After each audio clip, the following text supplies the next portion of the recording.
जिल्ह्यातील नागरिकांना विविध शासकीय सेवा एकाच छताखाली आणि सहजरित्या उपलब्ध करून देण्यासाठी ठाणे जिल्हा सेतू समितीच्या बैठकीत 152 नवीन आपले सरकार सेवा केंद्रांना मंजुरी देण्यात आली आहे। या सर्व अधिकृत केंद्रांची यादी ठाणे जिल्ह्याच्या संकेतस्थळावर प्रसिद्ध करण्यात आली असून मंजूर ठिकाणीच केंद्र चालवणं अनिवार्य राहील।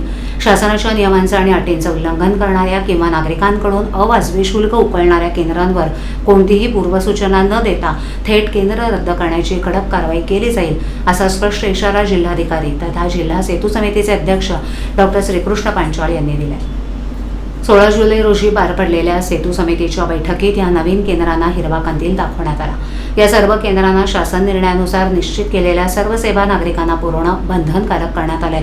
केंद्र चालकांनी शासनानं ठरवून दिलेल्या वेळेनुसारच केंद्र सुरू ठेवावं। दर्शनी भागात शासनानं निश्चित केलेले ब्रँडिंग आणि हेल्पलाईन क्रमांक लावावेत। तसंच अधिकृत दरांचा तक्ता लावणं आवश्यक आहे। मंजूर केलेल्या जागेव्यतिरिक्त इतर ठिकाणी केंद्र चालवल्याचं आढळल्यास अथवा केंद्राबाबत कोणतीही तक्रार प्राप्त होऊन त्यात तथ्य आढळल्यास संबंधित केंद्राची मान्यता तात्काळ आणि पूर्वसूचना न देता रद्द केली जाईल, असंही त्यांनी स्पष्ट केलं।